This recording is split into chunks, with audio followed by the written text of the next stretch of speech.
Hey everybody, welcome to a Tuesday edition of Box Seats. I'm your host Frank Holder. How y'all doing today?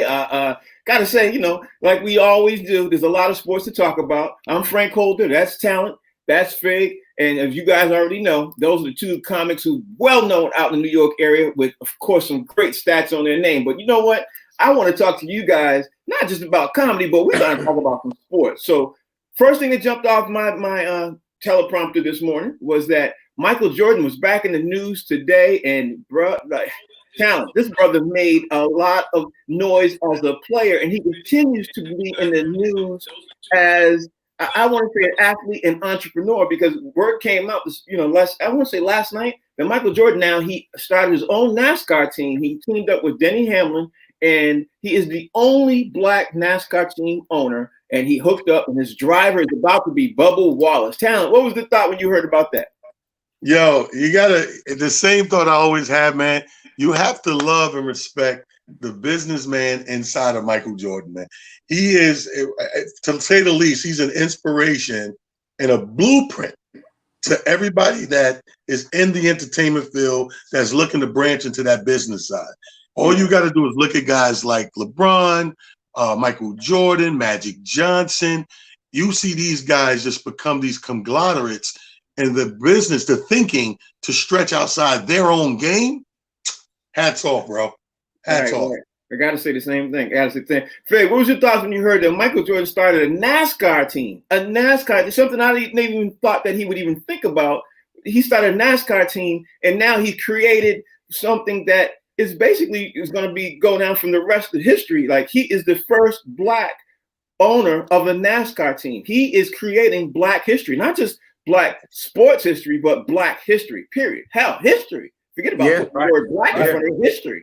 What you thought about that, Faith? Man, I think the climate is absolutely perfect for something like that with NASCAR getting rid of the Confederate flag at all its events. Bubba Watson coming out and saying what he said to start it off, and then he getting all of the support from all of the European drivers, the Caucasian drivers, you know what I mean, standing behind him and supporting him 100%.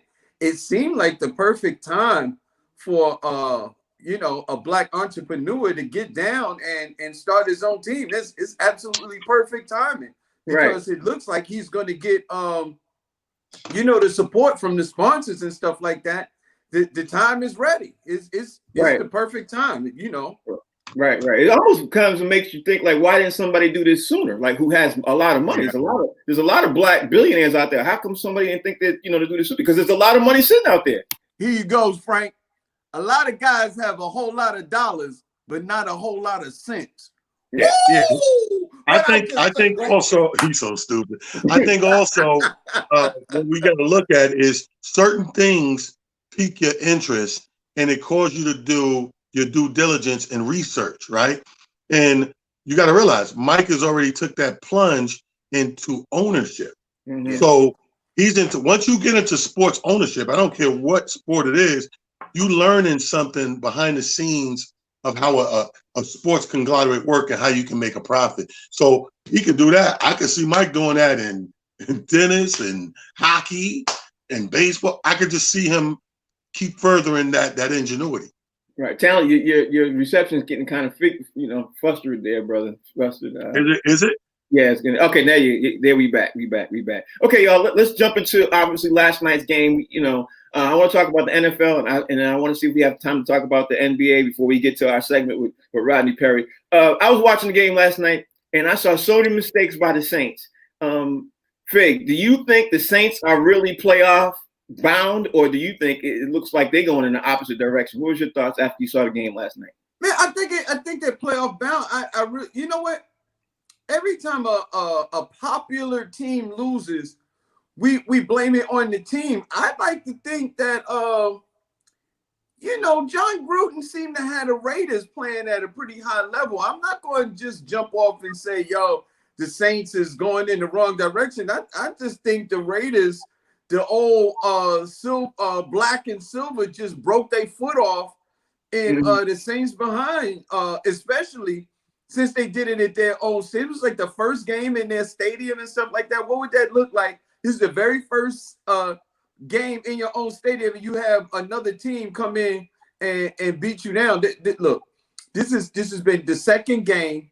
It's 2 in a row, and last but not least, you know, these teams still gotta get their legs up under them. Right, right. So Any I think the given Sunday, it's called Any Given Sunday. Right. Well, the funny thing is that, you know, you kind of notice that these teams really needed that preseason. But let me ask you, a lot of these sports talk people this morning were talking about Drew Brees has seemed to lose his zip on his arm and everything else. I watched the game. To me, it didn't seem like he lost his zip on an arm. It looked like a lot of receivers dropped the ball. But, you know, right. I'm just, you know how people, when you win, they all on your bandwagon. When you lose, he doesn't have it. He, you know, zip on the ball, his arm not. I don't know. I don't want to say anymore. But tell me what you think. But see, here's the thing. Not only that, Frank, what we got to realize and accept is these veteran quarterbacks are in that time of their life. They're in that time of their life that every little slippage, every non-completion of the job, not getting it done, they're going to be under extra scrutiny now. The Drew Brees, the Aaron Rodgers, the Ben Roethlisberger, all these veteran quarterbacks they're under that scrutiny now because it's really at that time, we're at the cusp, even Brady, we're at the cusp of the change of guards. You know, we're at the Mahomes. You know what I mean? We're at all these young quarterbacks that we're trying to usher in. And if to usher in and for them to be stars, even the Russell Wilsons, for them to be the stars that they want to be and the league wants them to be, these other people got to kind of start to come off that pedestal. So every little thing, extra scrutiny. Expect that all year. Okay, next question. I'm going to start with you, Talent. It looks like people are having a lot of conversations saying that this is going to be Drew Brees' last year. You think it's going to be his last year, Talent? Hell no. You know what's funny? I think from my history of watching football, now, as a 50-year-old male, now I can actually see when somebody's about to call it quits. Like, I don't know what that is. I don't know why that is or what that is. But now when we watch football, we can look at somebody and go, yeah, he might got one more in him, or he might call it that. You know what I mean? We've seen it in even not just quarterbacks. We've seen it in Gronkowski. We've seen all these big players. We're like, yeah, he about to be. The only one that shocked everybody, because we didn't know they were getting all drugged up like that to play, was Megatron. Megatron came at some sort of shock because you're looking at me like he's still playing at a high level until you see an interview where he told you like, yeah, that wasn't my legs. Those was artificial legs out. You know?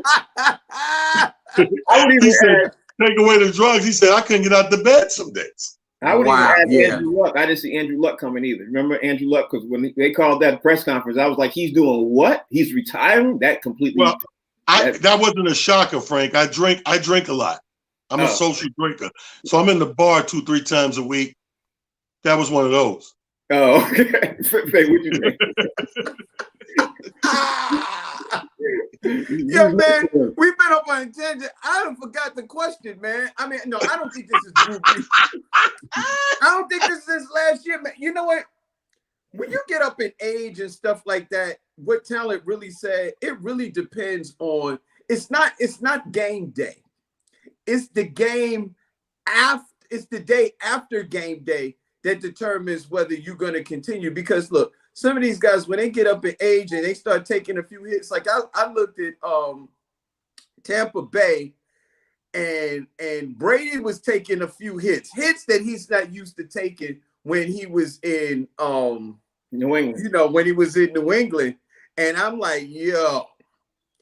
It seemed like he wanted to play a long time when them dudes wasn't 250 plus pounds knocking you down every other play. You're like, yo, I can play for a couple more years. Yeah. But when you start getting knocked on your behind at 40 plus years old, you like you start looking at your bank account and all the zeros behind it. You're like, you know, I don't need this. You know what I mean? Hey, I don't have to do this. And where do you make that decision? In the bar. Yeah. You're in the bar like this. Yeah. And then you be like, let me get a double. You know what? That brings up my question. Over the weekend, I had a hypothesis. But before I get up to that hypothesis of what my thought process is, I'm going to ask you two a question and lead up to my hypothesis. And it basically is stemming around Aaron Rodgers and a couple other things. But here's the question for you. I'm going to start out with this first. Dallas Cowboys, they won luckily, right? We all agree there was a lucky game, correct? Okay. So with that being said, how many games will it be before Dallas Cowboys, how many games does Dallas Cowboys lose before they say, you know what, this is it for us this season? Like, this is a wrap. We're extremely angry where we're going, before they say, okay, we got to make some changes. We're not going to renew Dak Prescott because I'll tell you my hypothesis after that. The question is, how many games does Dallas Cowboys lose this season before they get totally fed up? Because we already know they lost 8 games last year. They were 8-8 last year. Yeah. Now, they got a new head coach. They got Mike McCarthy. And they're looking to do new things. In my estimation, they cannot lose. Well, I don't even want to say anything. What are your thoughts, Al? Dallas Cowboys will get lucky 5 to 6 more times. That's it. They lost 8 last year. That means they'll lose 9 or 10 this year. So they got 5 or 6 more times to get lucky. Okay. Before I think everybody blows their lid. Now, when you say how long, it depends where those 5 lucky things lay. Let's say the next 5 are lucky. It's going to look real promising. And then they go on a losing streak. But I don't see that happening. I'm looking at the schedule. I see the next 3 losses, changes will come. You know how Jerry Jones is, very temperamental. Yeah. 3 more losses, especially if it's against teams that Jerry thinks they should beat. Right. I agree with that. Now, you're almost on my point, so I'm going to hold that thought. Fig, what's your thoughts? Well, before I answer the question, the word for today is hypothesis. Bingo. Okay, now answer the question. And man, listen, when they start trending down, you know what I mean? They start losing more than they're winning, which is very possible with the Dallas Cowboys.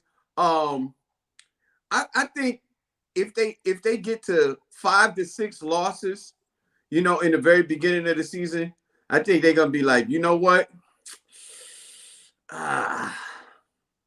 We need to make some changes. Okay. Yeah. Okay. Now check out this hypothesis. Okay. The head coach is Mike McCarthy, right? Aaron Rodgers on the other side, he's playing. Right now, people are saying this morning that Aaron Rodgers is the best quarterback besides Russell Wilson. He's the best quarterback in the league right now. And statistically speaking, Green Bay they're the best, statistically speaking. You know, if you look at the games, obviously Seattle's the best team in the league right now. But statistically speaking, Green Bay is. Aaron Rodgers is playing like a madman because it's contract year. He's upset with Green Bay's ownership and everything else. How far fetched would it be, or how far would it have to be for Dallas not to sign Dak and to land Aaron Rodgers? Possible or impossible? I personally think that's not too far-fetched, because, like I said, Mike McCarthy's the head coach now. Used to be the head coach of Green Bay, and now he's over at Dallas. You know, so that's not far-fetched at all. That's not far-fetched at all. That's very interesting. That's a super interesting thing. And you know what's crazy? I could see that. Yeah, I could too. That's why I thought, I was like, see that from every angle and prism and lens we could come up with. I actually can see that. Because Jerry Jones is not going to pay Dak Prescott. Dak Prescott is he's franchised this year. And we all know Aaron Rodgers is upset. I think he's going to leave Green Bay regardless. There's nowhere else he can land. You know what I mean? There's nowhere else he can land. So why not Aaron Rodgers go to a place he already knows the head coach? He would know the playbook. He would know the system. And then he would land on America's team. Fig, what's your thought process on that? You know, it sounds good except for one thing. Aaron and Mike wasn't the best of friends. Aaron Rodgers and Mike McCarthy, it seemed like they didn't really get along. So no, they didn't. Mike McCarthy, they patched up since. They patched up since. Everything's smoothed down since. But is Aaron Rodgers either going to look at it like this? Is Aaron Rodgers going to go to a team he doesn't know the head coach, he doesn't know the quarterback, he doesn't know the system, or would he go to a place he already knows the head coach? He already will have an idea of the playbook. He will. the ownership will obviously welcome him in with all hands, and then he'd be playing for America's team. I think it's a match made in heaven. I don't know, Talon, do you agree or disagree? Am I too far off? No, I'm telling you, I see it. First of all, if I see it, I can achieve it and believe it. I'm telling you right now that sounds highly probable. That is not far-fetched at all. That's highly probable. Because, Fig, I understand what you're saying, and maybe they didn't get along, but here's what you got to always take in consideration. What we know about Aaron Rodgers and his career and his integrity, he's about championship runs. Right. And I think he see it being more feasible in Dallas than Green Bay, especially if it doesn't happen this year. Right. What Fig, you want to say something about that? You know what? If Dallas trends the wrong way and Aaron wants to patch it up with Mike McCarthy, I actually thought that Aaron Rodgers was the reason that Mike McCarthy got fired. Mm-hmm. So for him to go back over there, maybe they do patch it up. But here's something else that I thought. What if Tampa Bay doesn't do so well and Tom Brady calls it quits? Do they take on Aaron Rodgers? Now imagine this. Aaron Rodgers instead of Tom Brady in Tampa Bay. Yeah, that's a good thought. That's a good thought. But the thing is, Tom Brady's going to do there. He signed a contract. He's going to be there for at least 3 years. That's why he went there. He's going to be there for 3 years. But Aaron Rodgers has the Green Bay Packers basically drafted his replacement this year. So he's standing there. He has to do well. So that's why he's angry and he's playing statistically this is one of his best years in the last 3 or 4. So he's playing angry because he knows contract and he's mad. I mean, just a lot of the perfect storm is brewing up in Green Bay for him to leave. But didn't we just talk about that bar decision? You're talking about Tom Brady playing 3 more years. I mean, he played 2 games. He's been hit more in 2 games than he's been hit in the last 2 years in New England. Right, but now you're making that decision. He's well into his 40s now. But again, he's contracted there for 3 years. He ain't going nowhere for the next 3 years. Whether he gets hurt or not, he's not going nowhere. So Tom Brady ain't going to be sitting on the bench getting well and Aaron Rodgers is going to come through the door. That's not going to happen. It's not going to happen. But Aaron Rodgers is in his last year. He's playing for a contract. He's upset. They knew he was in his last year, so they go and draft his replacement, this kid coming out. That's as a perfect storm for him to walk out the door, whether you see it. Yeah, Dallas makes way more sense because remember I said early on in the shows, like I'm still super upset with the whole team Dak Prescott, meaning his agents and lawyers, whoever handling his business did a horrible job. He should have been solidified his contract. He should have got his money or not played to force the hand to get it done, and he did neither. And now he's sitting in a situation where now here's the bad situation you find yourself in now. You're in a year, your franchise, you're in a year where, like we were just talking about Dallas, we're not expecting them to do well at all. Right. So guess what? Your stock drops so low at the end of this season. Where do you go? And what do you get? Right. And where can you go? Not just where you go, where can you go? Because certain teams don't have the money to be able to pay him. So the longer he plays and the longer Dallas loses, his stock value gets lower and lower and lower, which is the reason why I think he was trying to press them in the offseason to get a contract. Which this looks like the NFL Deal or No Deal. Yeah, exactly. You ever watch Deal or No Deal and they turn down the money and then that's Dak Prescott. Listen, I'll just say this. I think Dak Prescott had 37 million reasons to play this year. He 37 million. He did. He did. But then what? But then what? Yeah, exactly. That's 1 year. So what happens next? If somebody handed me 37 million, that is the then what? No, if you're an old quarterback on your way out in your last 2-3 years, you make all the sense in the world, Fig. But you're a young quarterback that has all these years left to play, and you're trying to get that deal. Yeah, you get your 37, but again, we're not expecting Dallas to do nothing. So then what? Right, because Dallas is not going to do. They're not going to do much. They barely won, and honestly, that game, the Falcons gave them the game. They said, you know what, we don't want to win this game. Y'all take it. That's what happened. Because the Dallas Cowboys really, that was an L coming right there. And if they had started 0-2, Mike McCarthy, the rumors for him to get fired would have probably started if they lost next week. You know what I mean? After 2 games? Yeah, they would have. They with won no it. Preseason? I'm just saying the pressure in Dallas is unlike in any team anywhere else because of who their ownership is. That's all it is. Which brings me up to the next question. Then we got to get ready to move on to the NBA. There's 4 teams, right, that are 0-2 that were in the playoffs last year. This morning, they said, hey, which one of these 4 teams is going to make the playoff? They said the Vikings, the Texans, the Falcons, or the Eagles. They said, which one of these 4 teams is going to make the playoffs? My question to you is, forget about that. Which of them will not make the playoffs? Will the Vikings not make the playoffs? The Texans not make the playoffs? The Falcons or the Eagles? I have a definite one, I think, and I'm going to jump out there, and I think the Vikings definitely are not going to make the playoffs. And my runner-up for that is I think the Texans. That's who I think.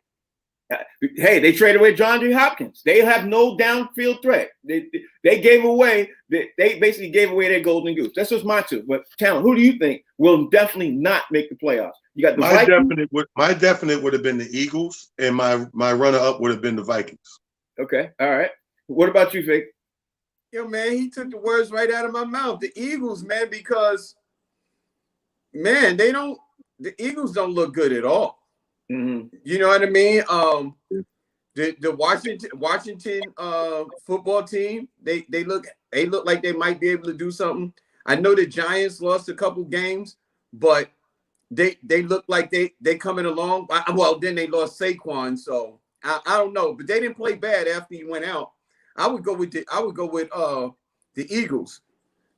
You know, definitely not the Texans because they don't have a downfield threat, but I think you can add the Giants to that. You can add the Giants. Oh, we all know that. But we talk about 4 teams that was making the playoffs last year that looks like they're headed down to not make the playoffs this year. So I don't think the Eagles are going to make it.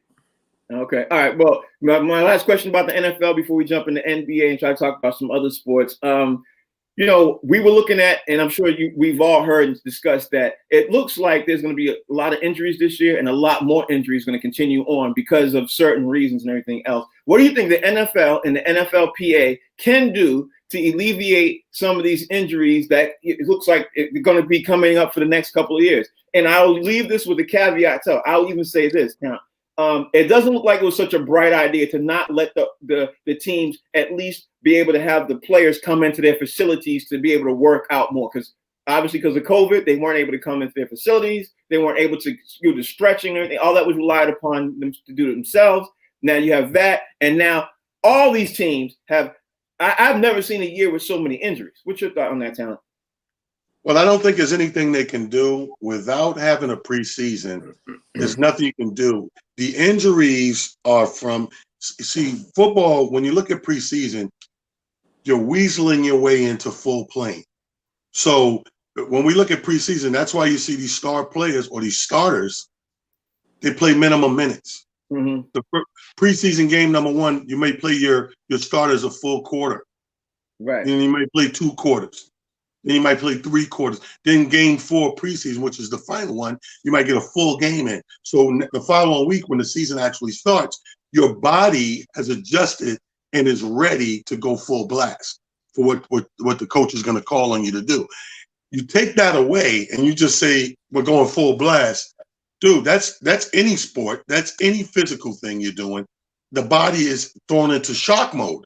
There's nothing you can do except add back on preseason. Next season, no matter if they're in a bubble or not, or we're still in this pandemic situation, you have to have your get ready moments. You have to have your preseason. You have to let the body slowly get ready for what you're going to ask it to do fully. Everything you said is absolutely correct. I agree with you 100%. Fig, what's your thought? My thought is that the way some of these teams are playing, it looked like some of the starters were only playing for 1 quarter. Yeah. I mean, when they lose, I'm like, my God. Yeah. Listen, these games count, there's nothing that you can do to jumpstart a body into full sprint mode when you've been sitting on the couch all off season, and then in the midst of a COVID, people are on lockdown. Right. It's almost it's pretty much nothing that you could do. It's just hope that the guys ease their way in.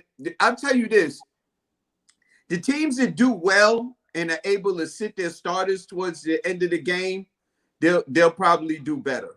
You know what I mean? Throughout the course of the season, if you can sit your starters, the teams that are able to give their starting squad the most amount of rest, they'll probably be the teams that'll do well. Okay, now it's time to switch up. We got to switch up NBA. And I was thinking about both of you guys last night when I was watching some of the replays and stuff like that. A couple of questions I wanted to ask you, especially talent. I got to ask you this talent. We talked a lot about the Lakers. We talked a lot about Denver. If you are now mysteriously transported into the Denver head coach position, what do you do and how do you stop the Lakers? Well, I do like stacks, to check the facts. If I'm the coach, I just move to Cancun because it's a rap fizzle. I don't care who's your coach right now. The problem is the matchups. I'm going to keep saying it. The problem is the matchup. It's not that players are any worse of a player than they were the last series or any better of a player. You put somebody in front of somebody that makes a difference, you're going to see the difference. I think that's what we're watching in this series. So I will say this. Tonight is the testament of whether we're going to get a good series or it's going to be what I said and probably a sweep. So tonight's for all the moments. So if you're the coach, you're going to say, look, let's just get ready to stop packing for Cancun because we ain't going to make it. I'm going to be in the locker room with my phone like this and be like, yo, tickets to Cancun is only $49. I got me and my wife. Who going? Big, if you're the coach, right, and you were sitting there and they're saying, listen, we got to find a way to beat the Lakers. We got to figure out something because you coach Fig now. What would you do? What plays can you do? How do you stop the Lakers? Listen, here's the thing. I would I would tell all of my players, the first thing we need to do is to buy a lot of stock in Expedia.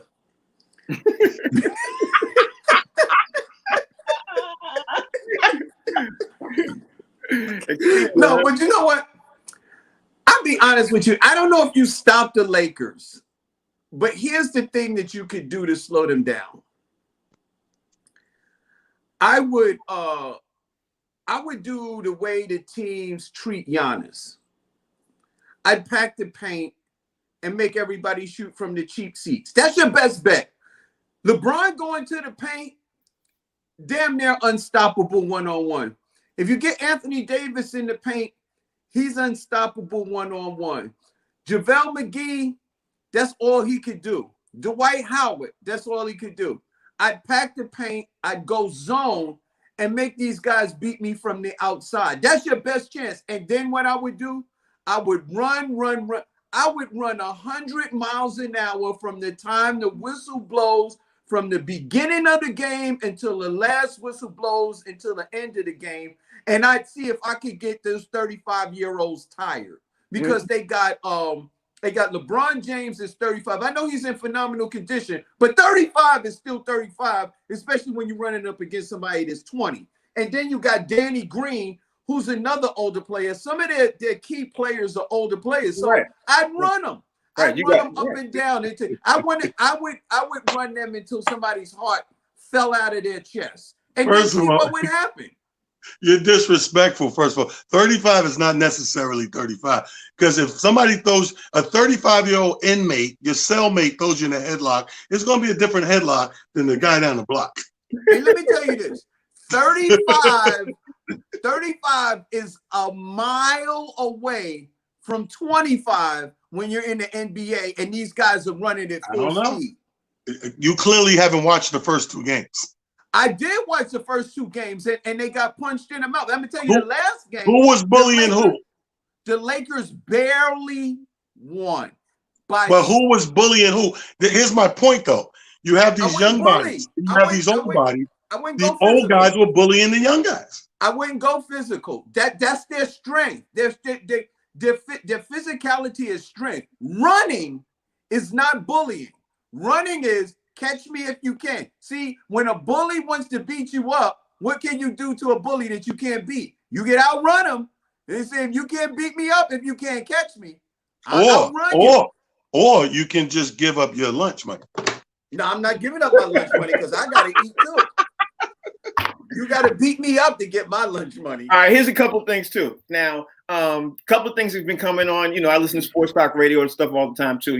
And the funny thing is that people is not seeing to understand is that there are a lot of things that's going on in the undercurrent right now. I talked to a couple of people about this on the phone yesterday, and Montrezl Harrell, Chris Paul, Rudy Gobert, these are names that are heavily touted in the offseason as soon as the season goes on. Talent. Montrezl Harrell is not going to sign with the Clippers, the word is supposedly. What do you think, and where do you think he goes? What do you think happens, and where do you think he goes? And will the Clippers be the same without him? Yeah, I don't think he makes a big difference over there. But I also don't think that that's the only problem they got to worry about. I think it's going to be a lot of shifting around with the Clippers. I think I keep reading up on, and I hate to make it a Knicks story, but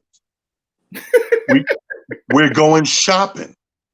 We're going shopping. This is every few years the Knicks have what we call a shopping spree. And this is that offseason where the Knicks are about to go shopping. So I wouldn't be surprised if when you see these names and these players that can't fit in where they were come to New York. And I'm not just saying it because of the team. I just know that the team is going shopping this year. And I know that there are no holds barred. Chris Paul's supposed to be coming. Like I told y'all, AD's come. Like they have a lot of names to put together this quick, let's get back in the playoffs shopping spree. So let's not edge that out. That could happen. Okay, Fig. Before I ask you that question, I just want to leave Talent with this. Chris Paul ain't coming. Just Chris Paul's going to Milwaukee. He's trying to win. He ain't, he's trying to win. But the word is heavily that he's going to land in Milwaukee. Everybody's talking about that in the NBA. But Fig, I want to leave you with this thought. You and I talked about a little bit about this behind the scenes. Another player that people are saying is going to be on the move is that the Celtics are supposed to be thinking about trying to get a trade for Rudy Gobert. Do you think that's a possibility? And what would the outlook look like if the Celtics do land Rudy Gobert in a trade? I'm not sure about the trade for Rudy Gobert because then what do you give up? Like what would Utah want for Rudy Gobert? You know what I mean? And are the Celtics willing to give that up? I mean, you got those players, you got that core of players that you might not want to give up. And that's it. I know if their front office has any sense, they're gonna want one of them dudes. I know you're not giving up Jason Tatum, you're not giving up Jaylen Brown, you know what I mean? You're not giving up Kemba Walker, you're not giving up Marcus Smart. No, I think your top four right there. No, honestly, I think they would give up a draft pick or two and one of them young boys like Robert Williams or maybe a combination of two young boys in the draft. That sounds lovely, but that sounds lovely if you're a Boston Celtics fan, Frank. That sounds lovely for you, but what is it going to do for Utah? A couple of draft picks and somebody that nobody else wants. On the record, I will say this. On the record, I don't think the trade happens. On the record. I'm saying that on the record in front of while we're recording everything. I don't think the trade happens because it's Utah, honestly. I think the Celtics want to make it happen. Danny Ainge, he always be moving some stuff around. He does this all the time. He tries to make some stuff happen. He tries to ask for the pie in the sky. Last year, the big word was that AD was coming to the Celtics. Y'all remember that? Did y'all hear about it? Because up here in the Boston area, that's all Boston people talked about. And I was like, AD is not coming to Boston. Like, he just not. And AD made some moves behind the scenes that he forced his way to LA. I'm not sure if that was national news, but AD put up the word that I'm going to LA. And if I don't go to LA, I'm not playing nowhere else but LA. You know what I mean? I think that made national news. I'm not sure about that. But I don't want to jump into getting too much into this because I don't want to step on my man's toes. It's time for I Disagree with Mr. Rodney Perry.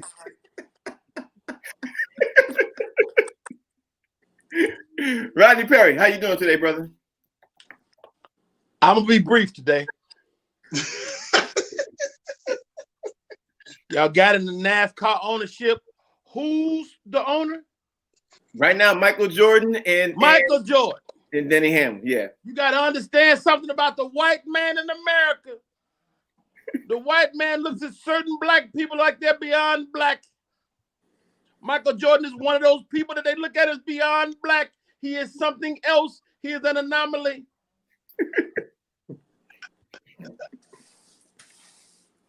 Will Michael Jackson on a NASCAR team? He may. But NASCAR is just like the NFL, full of rednecks and peckerwoods. Wow. Wow. They may make a move. I think somebody said that the world is primed for such a thing to happen. NASCAR is primed for something like this to happen. And coupled with the fact that they view Michael Jordan as something other than black, it may happen.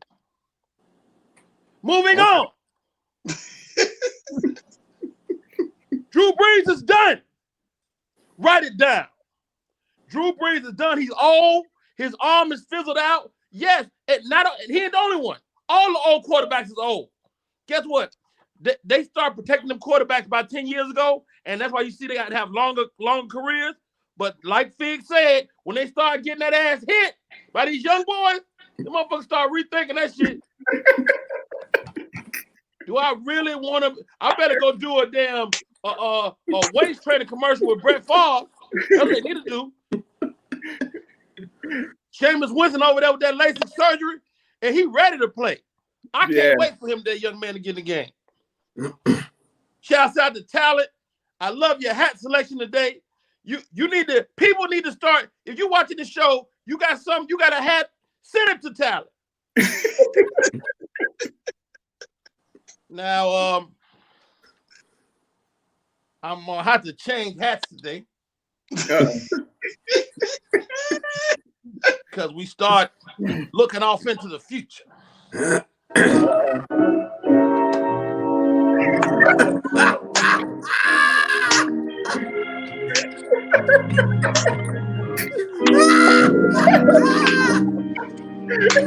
I am the Reverend, ain't saying nothing.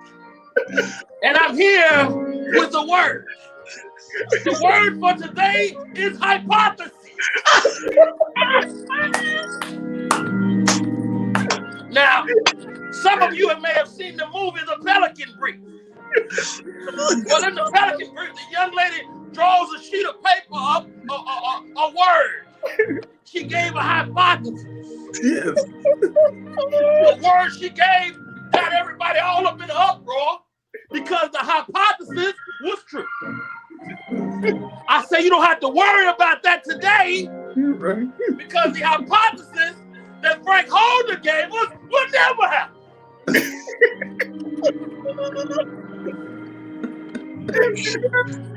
Some people said that Aaron Rodgers would make his way to Dallas.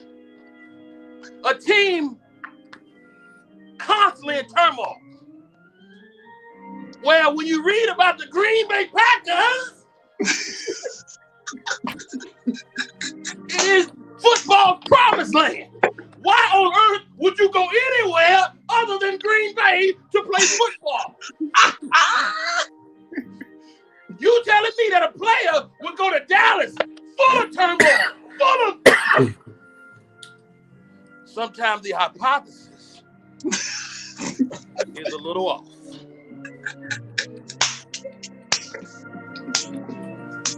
We wish Aaron, his family, and Dak Prescott all the best.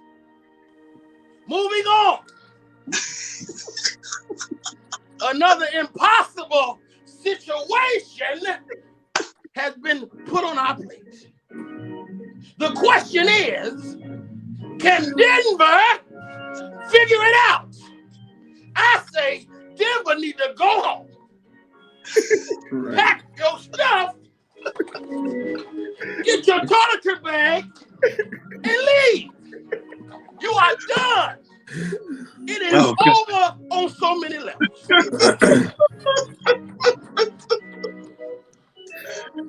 I say all that to say this.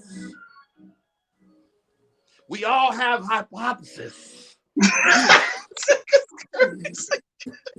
But we might need to keep it to ourselves. Oh God. Oh God. Oh my goodness. Yo. Rodney's too much. Yo. That not the greatest alley-oop of all time? Is that not the greatest alley-oop? Yo, Fig. And then he just goes out. He's like, I'm out. Fig, that was a Magic Johnson pass round the back, round the neck, through the leg, and this man just came in here with the referee. Yo, T. Yo, he like caught that with one hand out. Yeah, one finger. Turned it around, cocked it behind his head, and dunked it down nasty, and then left his elbow in there. Yeah, that was every great dunker of all time. That's what I just started seeing replays of Sean Kemp, Dominique Wilkins, like just yamming it. Oh, you know what that was? That was like the doctor when he was on Philly coming down with the Lakers with the windmill. Oh my goodness. Yo. Well, let's continue on with the show. Only Rodney Perry could do that. All right, man. Now let me ask you guys another question, and it won't be a hypothesis. It'll be basically but I'm gonna go to you all to answer. The 49ers have got a stack of injuries. Right now, statistically speaking, it's looking like that they're going to have a hard way to go just to make the playoffs. I want to ask you, Talent, do you think they make the playoffs? Do you think they're going to get some of their players back to make the playoffs? Or they're going to make a run? Or what are your thoughts about the 49ers? Well, my thoughts are all these injuries came a week too damn late. Had they got the injuries a week earlier, the Jets had a chance. But anyway, I think that I do still have faith in that team. I think that organization is very, very strong, backboned and deep to the point where they can salvage it until they start getting people back. Because people are going to start coming back slowly but surely. So let's say we fast forward 4 or 5 weeks down the line, they'll start getting people back. Right. I think they have enough personnel and they're good enough in coaching and everything to, let's say, the next 6 weeks split those games and salvage a season. So, yeah, I see them making the playoffs. How about you, Fig? You see them making the playoffs? First off, I'd like to say I think both of y'all are very disrespectful talking about the 49ers and Garoppolo. And the first words that came out of Frank's mouth was they had a hard way to go, and then Talent gives them the backbone. I'm like, come on, man. Like, what are you guys what are you talking about here? I guess this segment sponsored by Pornhub. I mean, what's happening, man? Why you guys going at my man? Why y'all going at my man Garoppolo like that, man? No. All jokes aside, man. I was a little concerned, man, because a lot of their players are going down. And these are key players, these are starters and stuff like that. I think they'll be able to beat some of the weaker teams in the league, but some of the elite teams that you're not. Listen, I don't care what you do. Players make plays, and if you don't have players to make plays, then the chances are when you play the stronger teams, you're going to lose. So they'll be able. I think because of the talent of the team, they'll be able to get by some of the lesser teams, in the league. But when you meet up against the elite teams, I don't think they'll be able to. I don't think they'll be able to get through. Unless it's towards the end of the season and they get healthy, like Talent said. Right. You know what a barbershop talk is? I heard a couple weeks ago is, a lot of people have the same exact question. We have people who want the traditional QB versus the new style of QB. Talent. Is the league going more towards, looks like they are, but can you win a Super Bowl with a running quarterback or not anymore? Especially with the way the NFL is today. You know what I mean? Is it possible that you can win with a quarterback who just step back and throw?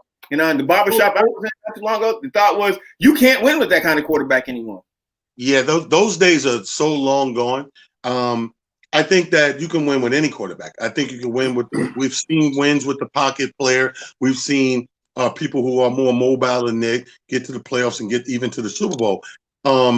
So I think you can win with a mobile play. I think the game has changed like the NBA. I think the game is a more fit game. The players are coming in a little more fit, more agile. You know, the game is faster. So this is why a team like your team, New England Patriots, would take a Cam.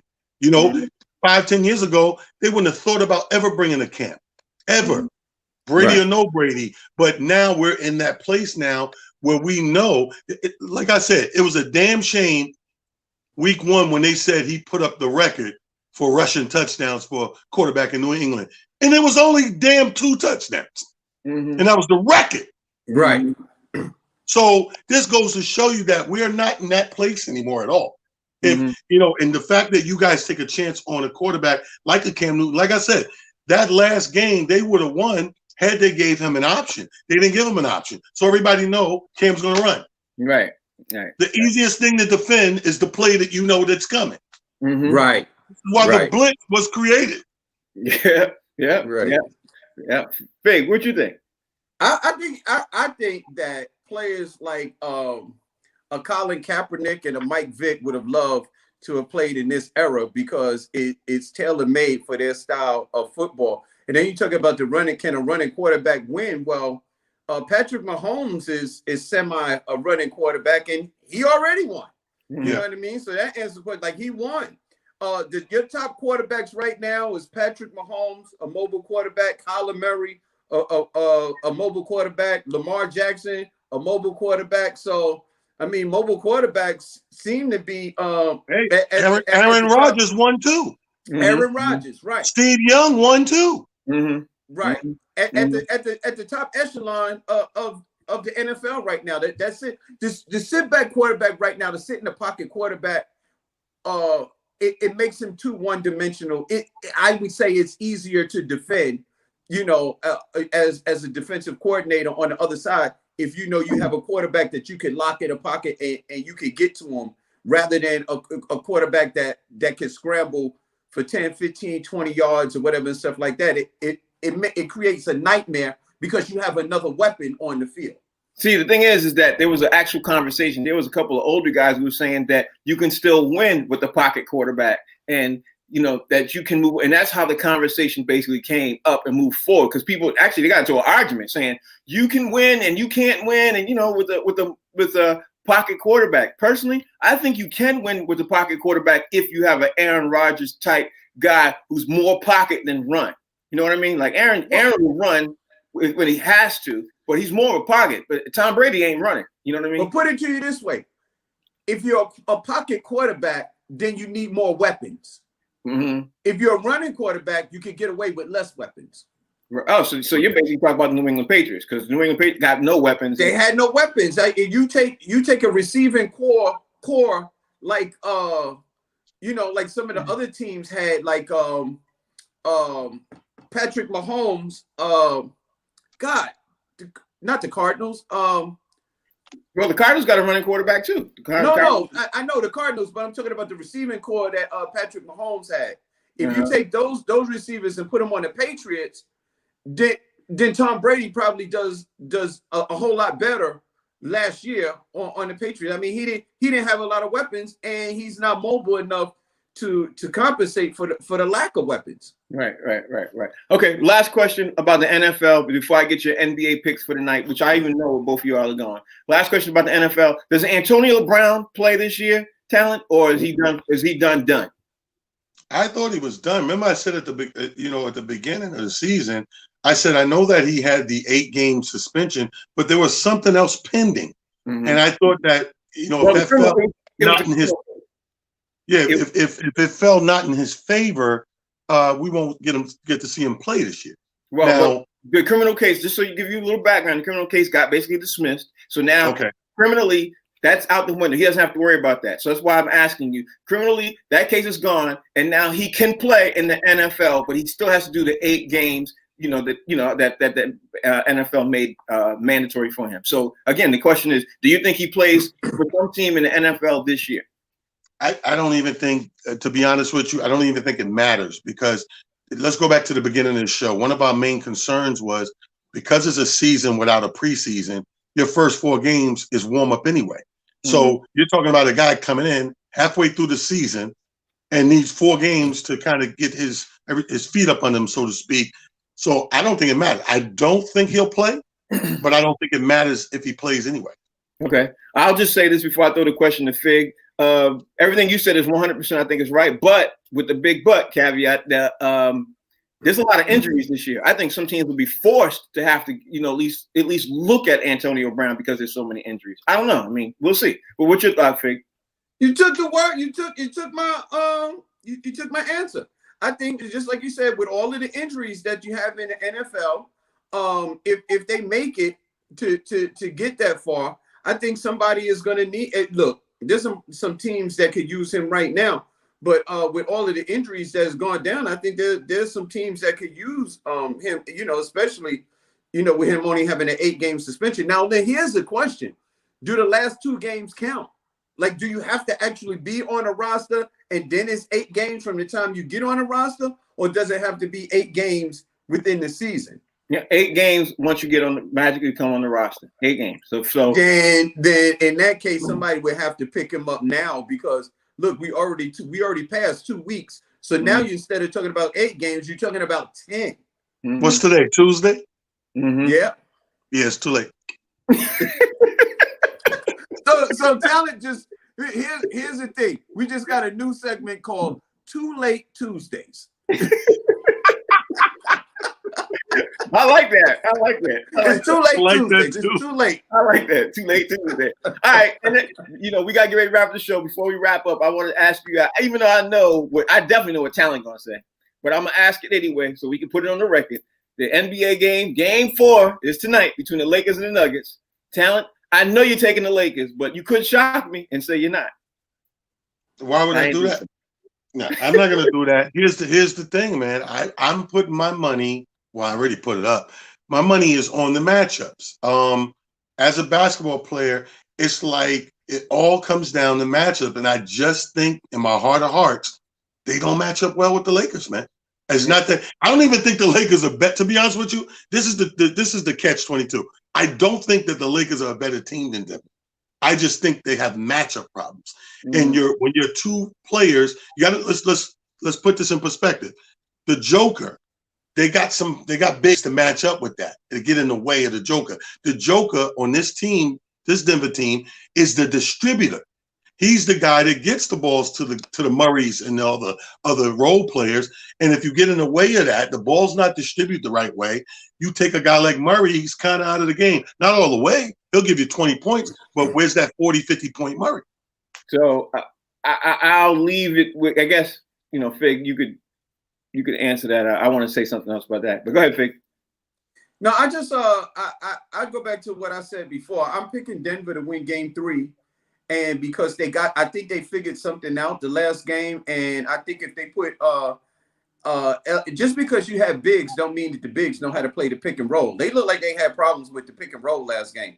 I would pick and roll them until they could stop it. And then when you can stop it, then I'll go to something else. I pick and roll the hell out of the Lakers and just see what they do. And I would also run the hell out of them. I would see what kind of shape some of them older players was in. Okay, but everybody watches tape. Keep in mind, everybody watches tape. So the same way you figure something out, I'm gonna watch tape and figure out you figure something out.